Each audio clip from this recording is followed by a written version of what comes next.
Hey, I'm Mont or Alex, and you may know that if you're one of my subscribers. If so, hi. Welcome back. If you're not a subscriber, hi anyway, and welcome to my channel and all that good stuff. This is the first in a new series of videos I've been working on, when I'm not working hard on the Dark Souls stuff, of course. So, if you're a PC gamer, then you probably know about Steam. And if you know about Steam, you probably know about their sales. Furthermore, you probably know how it goes from there. Whether it's the summer, Christmas or any other sale, they start and you suddenly see a dozen games you've been keeping your eye on get huge discounts up to like 80% or a bazillion percent. Then a week later you find yourself with 20 new games. And if you're anything like me, you probably realise a month later you've not played half of them, and you've probably not even installed some of them, which instills you with a sense of depression and loathing. Self-loathing, I should add. But I'll tell you what, that drives me crazy. I like to get the most out of my games, quality over quantity, but the problem is I now have both. Thank you, Steam. So that's what this series is for. I'm gonna go through my Steam library and clean out some of the games. I might not beat them all, but I'm determined to at least play them a little bit, and to make some videos about it, as I do.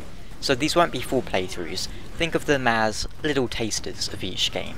Somewhere between a quick look, a let's play and a review or summary. And what am I calling this new series? Well, I came up with the amazingly clever title of Steam Clean. So what are we covering in the very first episode? Why, it's Warhammer 40,000, Space Marine. I'll point out now that both in footage and in the commentary, there will likely be spoilers, at least in this episode. The majority of them I'm planning to do live commentary on, and not to show off anything too spoilerific in the gameplay or from the story. But in this first episode I've already recorded all my footage, as I actually came up with the idea for this Steam Clean thing whilst playing it. And I also ran into the problem that recording Space Marine had a few technical issues that made live commentary, well, unfeasible. That said, let's get started, shall we? So, what is Warhammer 40k Space Marine? Why, it's a third-person shooter developed by Relic Entertainment, a team mostly known for the Dawn of War series, also a Warhammer game. They also made Company of Heroes. The publisher was the now sadly bankrupt THQ, and since their demise Relic have been bought by Sega, I believe. That said, the game is a hybrid between third-person shooter and action game. You seamlessly swap from gunplay to swordplay and vice versa. Refreshingly, there's no cover system in Space Marine. Whilst there is regenerating health and shields, you're encouraged to get into the thick of things. How do you regenerate your health? Why, by performing brutal execution kills on the enemies you encounter. There are two basic systems in play, guns and melee. You have a nice selection of guns, and even the very first one you get packs a meaty punch, and they're all satisfying to use, with nice kick and feedback.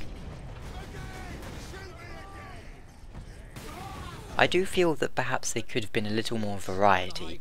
For example, there isn't all that much difference between the various bolter types, at least not at first glance. You have a pistol bolter, a rifle bolter, sniper bolter and a heavy machine gun bolter. They all look rather similar, and sometimes it can be a little confusing to tell them apart. There's nothing in the way of a shotgun per se, but you do get a very cool weapon that fires sort of spheres of energy that completely devastates anything stupid enough to get in your way. You can carry 4 different guns at a time, if I remember correctly, and there's a total of about 11 guns.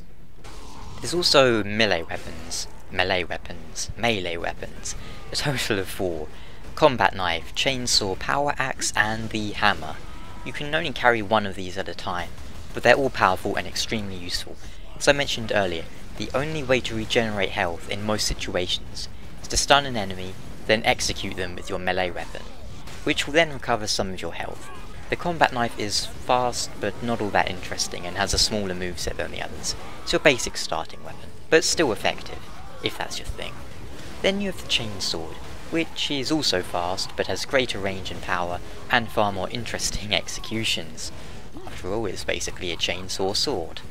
This is the go-to weapon for most players, I expect. The power axe, however, was my personal favourite. You may or may not know, but I really like axes. The axe in Space Marine has a good mix of power and speed, and a great moveset.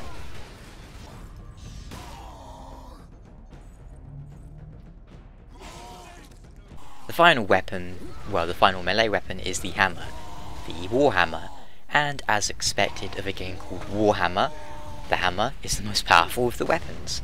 It's also the slowest, and your gun choice is limited when wielding the hammer to balance it all out. So, you've got a nice selection of weapons, and they're all viable, although at one point I did run into the problem, near the end of the game, being stuck with the hammer against enemies I couldn't get into melee range with, and no way of swapping to another melee weapon, so I could free up my more powerful weapons, well, my more powerful ranged weapons. I overcame this problem by just hiding behind a corner and taking pot shots with the bolter. But there's another thing that plays into the combat, the jetpack. At specific points in the game you're given access to a jetpack for a limited time. When you have this, you're basically unstoppable, free to fly around the battlefield smashing the crap out of orcs who are powerless to stop you. One thing this game does rather well is make you feel powerful. There is significant impact and weight to every single attack in Space Marine, from your melee to your weakest gun.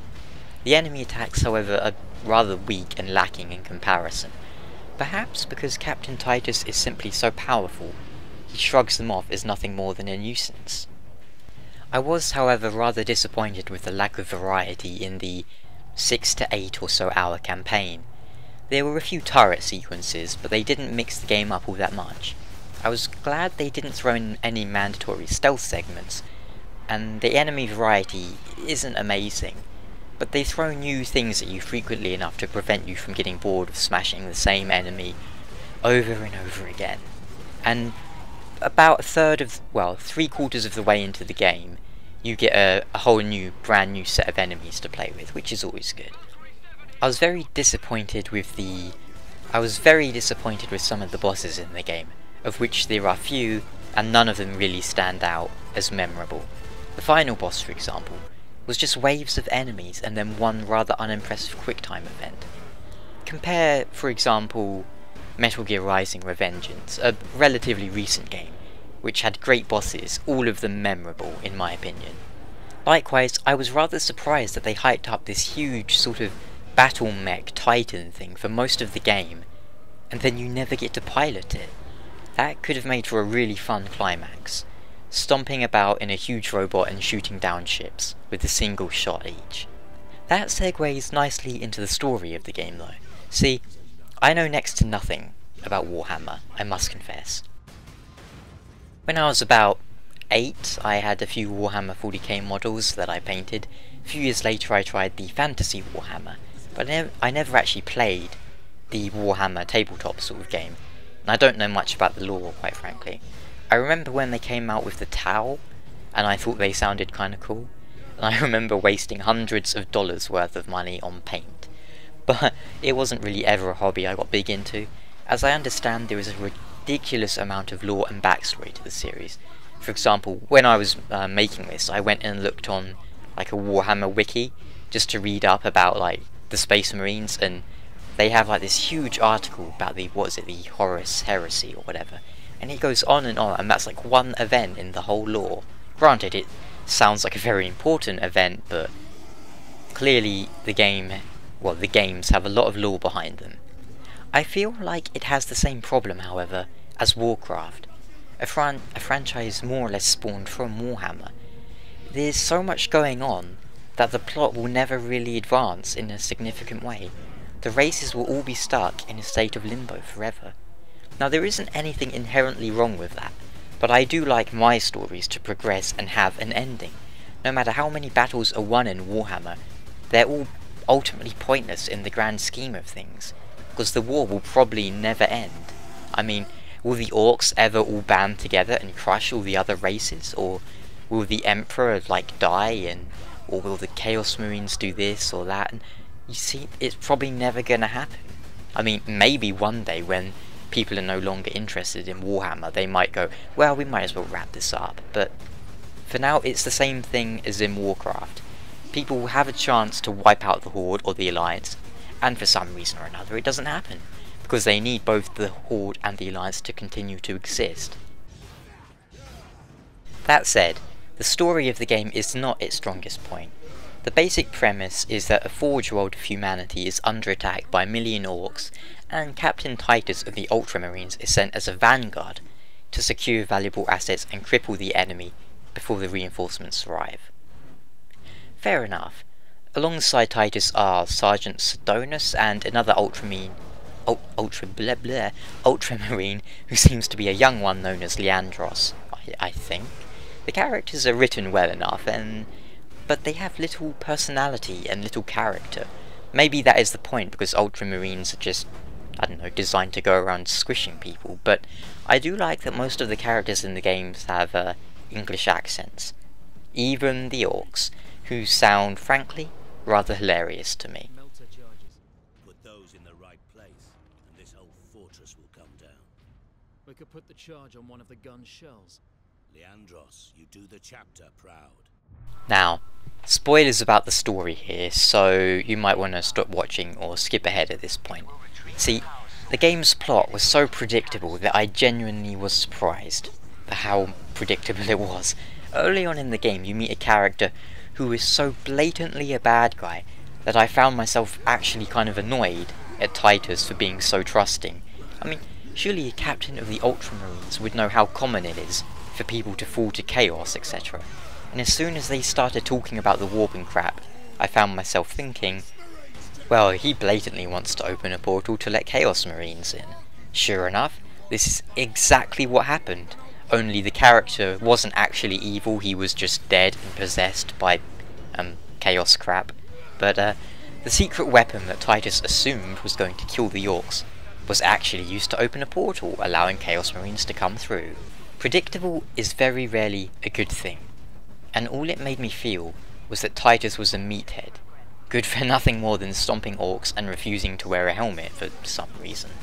Now, don't get me wrong, the story isn't horrible, the writing isn't horrible, it serves the game well enough, and nothing was ever really cringe-worthy, but I can't speak for how it holds up in Warhammer lore. Captain Titus's unexplained resistance to chaos smacked perhaps a little of Gary's stew, but see, as I know nothing about Warhammer, I don't know if some humans are just naturally resistant to chaos, corruption, or whatever it's meant to be called. So, rather than being rewarded for it, he was just arrested at the end of the game instead. So I guess that was kind of a nice twist on things, because if he was a Gary Stu, they would have just gone, wow, you're so amazing, Titus, have 20 medals. But overall, it isn't a game I can recommend for the story. The gameplay was some mindless fun, and allowed you to perform some satisfying moments once you get the hang of it. Swapping between guns and melee seamlessly was enjoyable to me. The difficulty was entirely absent. I was playing on the normal setting, I believe. The only time I died was when I was stuck against two magic zapping enemies in a gunship, using nothing more than my pistol and little cover, which kept me trapped in one area for about, 10 minutes or so. I can't speak for the higher difficulty levels, but I really doubt they would increase the challenge that much. It would just result in a lot more hiding behind things whilst you wait for your shields to regenerate. But then, it's not really that sort of game to begin with. There is also a multiplayer mode, which I had a tiny look into. The mode I played was essentially a horde or wave-based survival thing, which is very common in games now. But I believe there's other modes outside of that, like versus mode. I found it enjoyable enough. You make your own Space Marine, you can probably customize him/her to be in different chapters as you rank up, but I was stuck as an Ultramarine with low ranking equipment. One of the players I was paired with had some sort of huge glowing white Space Marine who basically spent the entire match flying around with the hammer, obliterating everything, whilst I sat there feeling rather useless. But if that's your thing, I bet that would provide you with hours and hours of entertainment as you rank up. I have to admit, I don't really like multiplayer games where you have to rank up to unlock the good stuff. Cosmetic changes? Sure. But locking away sniper rifles until, say, rank 24? That's horrible. I'm looking at you, GT Online. But hey, what did I think of Space Marine? I enjoyed it for the most part. You'll notice I haven't spoken much about the graphics so far, and that's because I honestly can't think of much to say. The game was relatively boring to look at. The engine and visuals were fine, and when it performed well enough, apart from when I tried to record, because when I tried to record for some reason it started going in slow motion, but there wasn't really a single moment in the game that made me stop and think, that looks awesome. The nearest was when I saw the Titan up close and had a good look at it, but for the most part the game is moving through dusty trenches and dark corridors, with little distinguish them from one another. Right now I'm looking at my recordings and the start of the game doesn't really look all that different to the end of the game and the middle of the game, which is a disappointment to me. But what would I rate the game? First up, I have to explain my rating system. I use a 1 to 10 system, no decimals. In this, 5 means average. You see, most gaming journalists operate on a 6 to 10 scale. They rate average games like a 7 out of 10, and anything below 8 is considered a relatively low score. I mean, fun fact, did you know that some development teams get a bonus if their game ranks a certain score on Metacritic, and usually it's a very high score? But that's not the case here. And on that note, I would rate Space Marine a 6 out of 10, which puts it at above average. Does that mean it's bad? No, it means it's above average. Quite simple. 5 out of 10 is average, and this is 1 point above average. Simple. Anyway, I think that's about going to wrap it up for our first episode of Steam Clean. It took a more reviewy approach, I realise, and that's largely because I completed the whole game and recorded the commentary, like, now, after. But the others will, well, let's see how those goes. Let me know what you think in the comments. If you have any suggestions for how I could improve this series, tell me. Should I make it longer, shorter, more spoilers, less spoilers, live commentary, post-commentary? And don't worry, there's lots more Dark Souls content on the way. But until next time, ciao. Next episode, by the way, will be next episode will be live commentary, which means I record it whilst playing the game. So it will probably be notably different to this one. But yeah, until then, take care.